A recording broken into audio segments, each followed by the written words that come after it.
Which fictional characters shouldn't have died? Ray from The Princess and the Frog. That was cruel as man. Oh well, at least he achieved heavenly sanctioned union with Evangeline. Hedwig. I'm still mad about that. And Lupin. And Sirius. Soap McTavish. Ghost and Roach. We've just been attacked by Shepard's men in the boneyard. Lieutenant Colonel Henry Blake. From that show, The Chicken was the hardest thing for me to watch. I was about 12 when I saw it, alone. Used to always watch late at night while my family was sleeping. Lil Sebastian saw Nick Offerman perform live recently and he had everyone in the giant concert hall singing Bye Bye Lil Sebastian together. It was amazing. Just amazing. Wash from Firefly. No-brainer. Shepard Book 2. There was so much to explore there. They showed there was a great deal more to him, and then, we never find out any more details. Leslie from Bridge to Terabithia. That fucked my childhood all the way up. Author wrote the book because her son's best friend growing up died and the book helps teach kids how to grieve and accept loss. Lightning Strike. That's got her suck. Fred Weasley. I thought his father would have died the first time reading the books. Apparently that was the plan, for Arthur to die at some point. If I remember correctly, Rowling changed her mind when she realized that Arthur was legit the only good father we got to know in the series and should probably stick around. Colonel Hughes in Full Metal Alchemist. It still stings. His death was terrible, but it's his funeral that kills me. His daughter losing her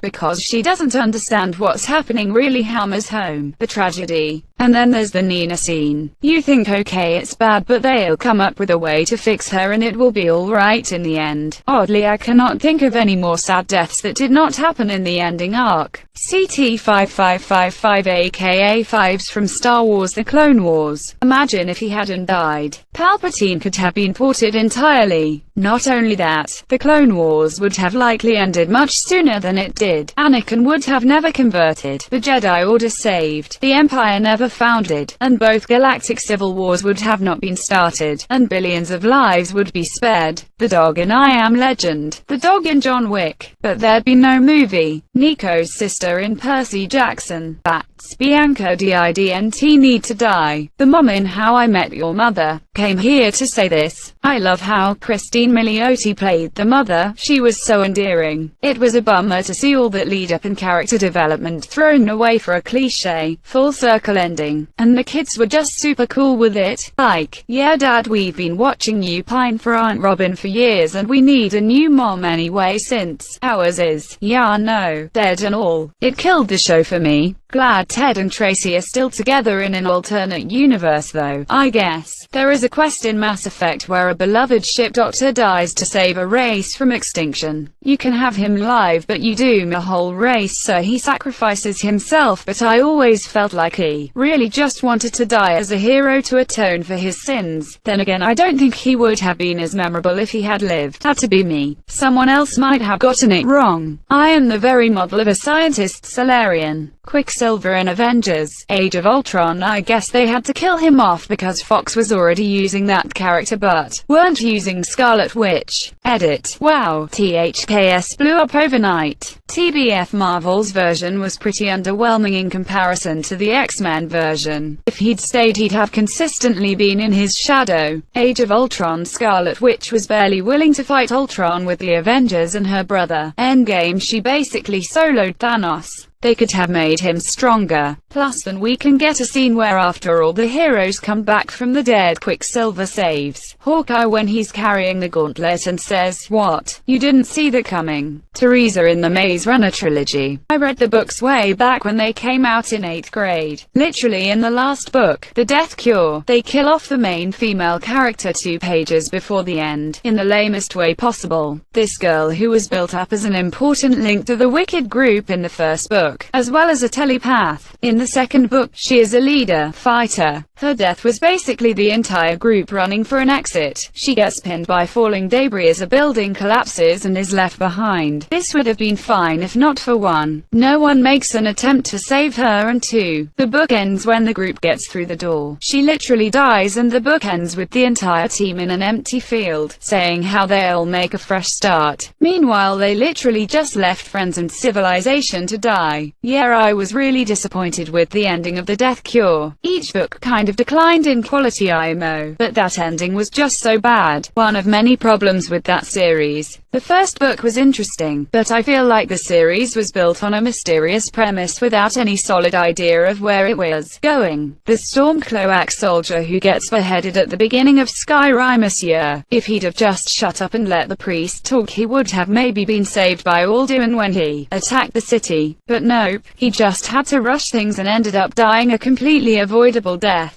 Well, at least his ancestors were smiling at High Monsieur, the Night King. He was trying to save us all from the rest of the season. I liked the Onion article about the actor explaining what it was like to play a character with no narrative purpose. Stannis Baratheon's daughter. What the asterisk kind of sadistic asterisk was that? Poor Shireen. Almost everything was spoiled for me except her death. I didn't expect her dying like that. Fucked me up more than the Red Wedding, Caesar Zeppeli, the Stardust Crusaders, and everyone in the Bucerati gang. Caesar Zeppeli's death didn't hit me as hard as Kakyoan's did. While Caesar was just about as young, he had no one else and he died helping Lisa and Joseph. Kakyoan had the saddest story, having been alone for the majority of his life until he met the Stardust Crusaders. They were his only friends. After spending his entire life up until then alone, he finally had true friends. His family had no idea where he was the entire time, and they may not have ever found out what happened to their son. Caesar is very close, though. Maybe Kakyoan's death impacted me more because I could relate to him more. The small scenes that play as he's dying talking about his stand and asterisk is terribly sad. Loki from Infinity War. No resurrections this time. Disney Plus. Hold my beer. Alexei Smirnov. Ben from Scrubs. Where do you think you are? Gets me in the feeling station every time. That and Dr. Cox and the entire rabies organs thing. Remember what you told me. The second you start blaming yourself for people's deaths, there's no coming back. Yeah, you're right.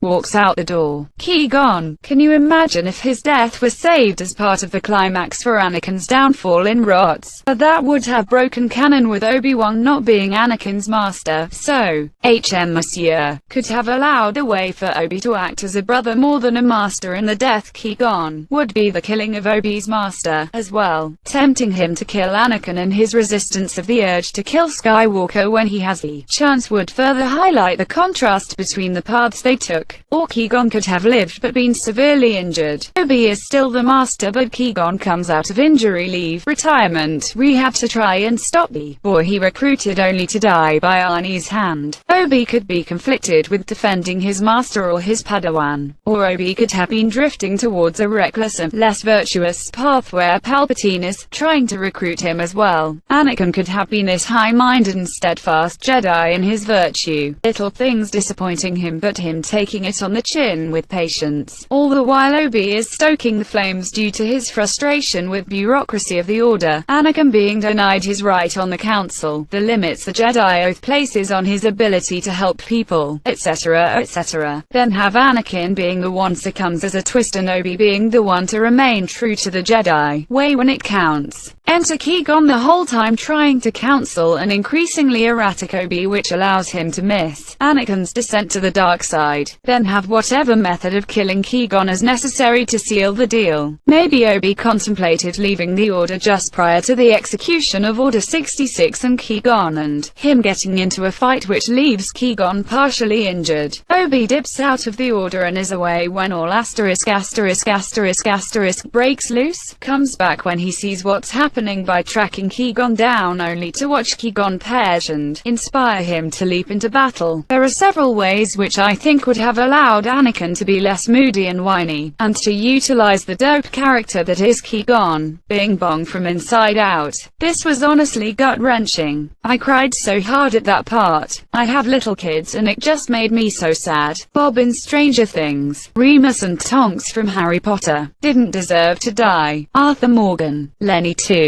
Hosea, Lexi from Grey's Anatomy. Does that show have any of the original cast at this point? Sweets from Bones. Yondu, imagine him against Thanos. I legit wasn't ready for Yondu to die. Jadzia Dax in Deep Space Nine. Charlotte from Charlotte's Web Raised Fist. Matthew Crawley and Sybil Crawley in Downtown Abbey. Sybil, I can understand. That sort of thing happens. Childbirth is dangerous. Matthew dying just ruined it for me. I couldn't understand why they didn't have a longer contract for the actor. Seymour, Fry's dog in Futurama. Oppie from Sons. Admiral Akbar's death in Star Wars. Not because of the fact he dies, but because of how the writers handled his death. For being such a major leader during the days of the Rebel Alliance and a respected military figure in the SW canon, he is given one of the most unceremonious deaths in the whole saga. In The Last Jedi, he dies when the First Order strikes down a starship containing him, Leia, and a bunch of other Resistance leaders.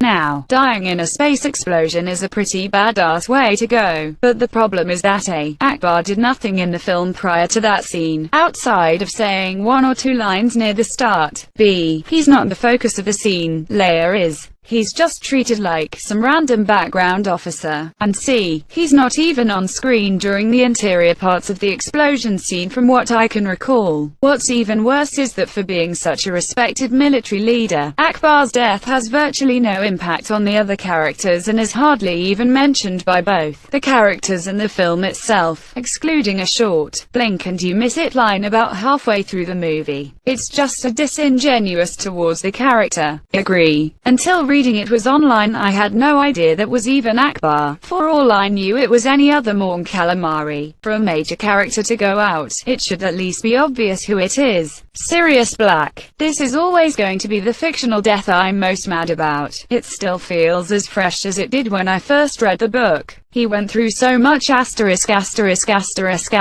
in his life, and when it was finally getting better and Harry had a chance for an actual home and family, he just died in such a stupid way. I know Harry had to live with the Dursleys for his own protection, but he could have still had a meaningful parental relationship with Sirius. Sirius so deserved a happy life after being in prison, and I'm forever upset he didn't get it.